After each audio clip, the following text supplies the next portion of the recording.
back in the hot seat for what promises to be our craziest Thursday drive yet. Thanks, of course, to the sexy beast that is the King's Arms.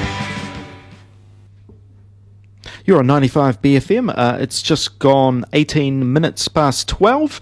Right now, we've got Selwyn Manning. Oh, here he comes! Hey. Minister! How are you? Minister! Answer! Well, how's your wife? Answer the question, Minister! Counter-Clockwise with Selwyn Manning from livenews.co.nz. So this week, our great leader, John Key, is up in Vladivostok in Russia at the APEC conference. Now, apparently he's pushing New Zealand's trade agenda on Russia. I just wonder how Vladimir Putin will be responding to this. Maybe plutonium in Mr. Key's complimentary cocktail. Selwyn, what's up? Yes, well, I think you're alluding to the Herald headline on the John Armstrong column this morning, which says key to push Putin on stalled FTA talks. And I think any kind of reasonably minded person would put a cautionary note across that and say, John Key, it might pay not to push Putin. Met with icy tears. You might find the responses a very cold and steely jab in your kidneys. But, the whole thing is basically what that's alluding to is this fact that New Zealand has been seeking a free trade agreement with Russia for going back a couple of years now. Now, that move was on the tails, if you like, of the Labour government's successes in striking a free trade agreement with China. Obviously, people can watch the Russian economy. It can see that it is in a growth period that's going to no doubt be sustained, albeit not as advanced and fast as China. But it goes to reason, it stands to reason, I should say, that New Zealand would position itself to try and actually strike something out there and to capitalise on its agricultural exports, namely in agriculture, Simon. Yeah, now you could say Russia's in a stronger position than China.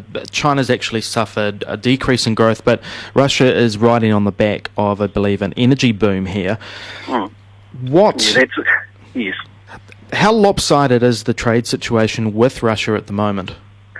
Well, it's lopsided in this respect, that every time New Zealand goes into a bilateral discussion to try and seek free trade agreements where the other side, meaning like in this case Russia, would have to drop its tariffs down to near zero. The other side, meaning Russia, looks at New Zealand and says, well, you're already a very advanced neoliberalised structured country with minimal restrictions, minimal tariffs, and minimal regulatory kind of protections. So why would we want to give away what we can already get free from you, which we have already done? I hope that makes sense, meaning that Russia has its tariffs already there. New Zealand already doesn't. What New Zealand's trying to do is to get Russia to drop its tariffs down so that New Zealand exporters, namely in the agricultural sector, can move their goods across to Russia without them being more costly than the goods that are produced inside Russia. Now, what Russia says there is, we've got a big agricultural sector ourselves. We've got a huge dairy industry ourselves. Our dairy industry is very sensitive to this idea that New Zealand is going to come in here and dump pretty much a raw milk and agriculture and dairy commodity on our territory.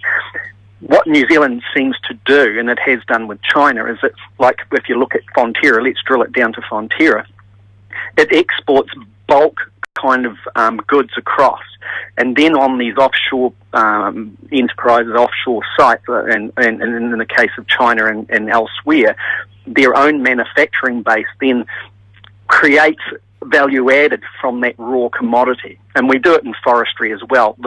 People look at the ports like down in Napier, etc., where they're stacked up with logs that have been cut down, trimmed to size, and off they go on ships for others to actually make value added out of it. Now, that is seen by some as a waste, but that's another argument. What Russia is saying is what that will affect our own dairy sector from being able to provide our own manufacturers with that raw commodity. We do not want New Zealand to dent our strengths, if you like. So that's where it comes down to. John Key has got a big task. It's the same task that Helen Clark's government had when it was trying to strike a similar kind of deal with South Korea. South Korea was always in that same situation, saying, well, we're going to protect our own agricultural people here. Why would we engage with you people on a 0-to-0 level playing field? If this comes about, and it seems that there is a way through here, and it is that the self-interest of Vladimir Putin and Russia at the moment is to advance some sort of regional free trade bloc, which is loosely translated into like a Euro-Pacific free trade agreement. It's kind of like the other side of the globe's answer to the TPP that's taking place between the United States, Pacific and Asia Pacific countries at the moment, including New Zealand and Australia. So that is a bit of an avenue in for John Key. He's got a one-on-one meeting with Putin when he gets to Vladivostok, and it's understood that that kind of thing will be on the agenda. Is New Zealand going to get a bilateral, meaning a one-on-one Russian and New Zealand free trade agreement? The big question mark is still around that, and like Key said, I think prior to leaving, he's hopeful as opposed to being assured that they'll be able to pull that one off. What sort of team is Key taking with him? Is he just a figurehead in this whole thing? I can't imagine Putin sitting down with Key and, talking about butter. What is their interaction going to be?